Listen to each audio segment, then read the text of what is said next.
حضرت عبداللہ بن زید رضی اللہ عنہ نے ساری زندگی شادی نہیں کی، جوانی گزر گئی، بڑھاپا آ گیا۔ ایک دن بیٹھے حدیث کی ایک کتاب پڑھ رہے تھے تو اس میں پڑھا کہ حضور صلی اللہ علیہ وآلہ وسلم نے فرمایا ہے کہ جنت میں کوئی بھی اکیلا نہیں جائے گا بلکہ اپنی بیوی کے ساتھ جائے گا، اور جس نے کسی وجہ سے دنیا میں نکاح نہیں کیا تو اس کا نکاح دنیا ہی کی کسی کنواری لڑکی کے ساتھ کر دیا جائے گا، اور پھر وہ دونوں میاں بیوی بن کر جنت میں داخل ہوں گے۔ جب یہ حدیث پڑھی تو ان کے دل میں خیال آیا کہ دنیا میں تو میں نے نکاح نہیں کیا ہے، لیکن جنت میں میرا نکاح کر دیا جائے گا، تو آخر وہاں میری بیوی کون ہوگی؟ حضرت عبداللہ رضی اللہ عنہ نے اسی رات اللہ سے دعا مانگی کہ اے اللہ، مجھے خواب میں میری جنت کی بیوی دکھا دیجیے۔ پہلی رات میں دعا قبول نہیں ہوئی تو دوسری رات پھر سے دعا مانگی، دوسری رات بھی دعا قبول نہیں ہوئی تو تیسری رات پھر سے دعا مانگی، تیسری رات دعا قبول ہو گئی۔ خواب میں دیکھتے ہیں کہ کالے رنگ کی ایک عورت ہے جو حبشہ کی رہنے والی ہے، وہ کہہ رہی ہے کہ اے عبداللہ، میرا نام میمونہ ولید ہے، میں بصرہ میں رہتی ہوں اور میں ہی جنت میں تمہاری بیوی بنوں گی۔ حضرت عبداللہ کی جب آنکھ کھلی تو تہجد کا وقت ہو رہا تھا، اٹھے اور وضو کر کے تہجد کی نماز پڑھی، اور تھوڑی دیر کے بعد فجر کی نماز پڑھ کر اپنا اونٹ لیا اور بصرہ کی طرف چل دیے۔ حضرت عبداللہ بن زید رضی اللہ عنہ بہت مشہور لوگوں میں سے تھے، اس لیے جب وہ بصرہ پہنچے تو لوگوں نے ان کا بڑا استقبال کیا اور پوچھا کہ حضرت ہمارے شہر میں کیسے آنا ہوا؟ حضرت عبداللہ نے فرمایا کہ میں ایک عورت کی تلاش میں آیا ہوں، اس کا نام میمونہ ولید ہے، میں اسی سے ملنا چاہتا ہوں۔ یہ سن کر لوگوں کو بڑی حیرانی ہوئی اور کہا کہ حضرت آپ اتنی دور میمونہ ولید سے ملنے آئے ہیں؟ فرمایا ہاں، کیا میں اس سے نہیں مل سکتا؟ لوگوں نے کہا نہیں حضرت، ایسی بات نہیں ہے، بلکہ وہ تو ایک پاگل سی عورت ہے، لوگ اسے پتھر مارتے ہیں۔ حضرت عبداللہ نے پوچھا کہ پتھر کیوں مارتے ہیں؟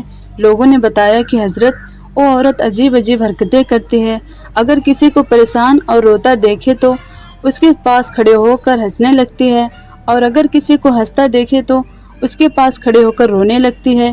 وہ کچھ پیسے لے کر محلے والوں کی بکریاں چراتی ہے، آج بھی وہ جنگل کی طرف بکریاں چرانے گئی ہوئی ہے، اور شام کو عصر کی نماز کے بعد واپس آ جائے گی، آپ تب تک آرام فرمائیے۔ حضرت عبداللہ نے کہا مجھے ابھی اسی وقت اس سے ملنا ہے، آپ لوگ مجھے جنگل کا راستہ بتا دیجیے۔ لوگوں نے کہا حضرت آپ جنگل کی طرف نہ جائیں، کیونکہ وہ بہت خطرناک جنگل ہے، وہاں شیر چیتے رہتے ہیں۔ لیکن حضرت عبداللہ نے کہا کہ تم لوگ مجھے صرف راستہ بتا دو، مجھے ابھی ہی میمونہ سے ملنا ہے۔ راستہ معلوم کر کے حضرت عبداللہ جنگل کی طرف چل دیے۔ حضرت عبداللہ فرماتے ہیں کہ حقیقت میں جنگل بہت خوفناک تھا، قدم قدم پر خونخوار جانور ملتے تھے۔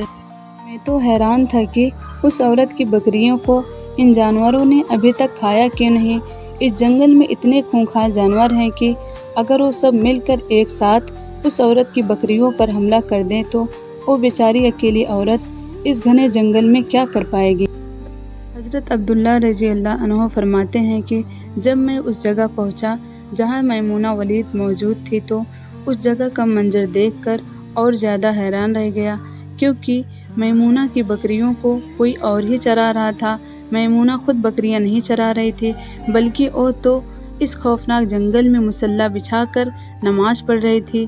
میں یہ منظر دیکھ کر حیران رہ گیا کہ آخر ان بکریوں کو پھر کون چرا رہا ہے، کیونکہ بکریاں کبھی ایک جنگل میں نہیں رکتی، وہ کبھی ادھر بھاگتی ہیں یا پھر ادھر بھاگتی ہیں۔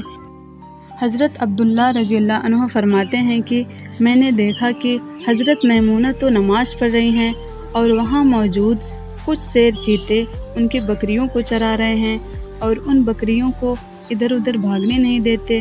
یہ منظر دیکھ کر میں تو حیران رہ گیا کہ آخر شیر چیتے اور بکریوں میں دوستی کیسے ہو گئی۔ شیر چیتے تو بکریوں کو دیکھتے ہی چیر پھاڑ کر کھا جاتے ہیں، لیکن آج یہاں کا منظر تو بالکل الگ تھا۔ اتنی دیر میں حضرت میمونہ نے نماز سے سلام پھیرا اور میری طرف دیکھتے ہوئے کہا اے عبداللہ، ہمارا وعدہ تو جنت میں ملنے کا تھا، تم یہاں دنیا میں مجھ سے ملنے کیسے آ گئے؟ رضی اللہ عنہ فرماتے ہیں یہ سن کر مجھے اور زیادہ تعجب ہوا کہ میمونہ کے ساتھ میری یہ پہلی ملاقات تھی، تو آخر اسے میرا نام کیسے معلوم ہوا؟ تو انہوں نے فرمایا کہ اے عبداللہ، جس رب نے تمہیں رات میں میرے بارے میں بتایا تھا، اسی رب نے مجھے بھی رات میں تمہارے بارے میں یہ بتایا ہے کہ تم جنت میں میرا شوہر بنو گے۔ پھر میں نے حضرت میمونہ سے پوچھا کہ آخر یہ تو بتاؤ کہ شیر چیتے تو بکریوں کے بہت بڑے دشمن ہوتے ہیں اور انہیں دیکھتے ہی چیر پھاڑ کر کھا جاتے ہیں، لیکن یہاں کا منظر تو بالکل الگ ہے کہ یہی شیر چیتے ان بکریوں کے رکھوالے بنے ہوئے ہیں۔ حضرت میمونہ نے فرمایا اے عبداللہ، جب سے میں نے اپنے اللہ سے دوستی بنا لی ہے، تب سے ان شیر چیتے نے بھی میری بکریوں سے دوستی بنا لی ہے، اور اب یہ میری بکریوں کو کوئی نقصان نہیں پہنچاتے۔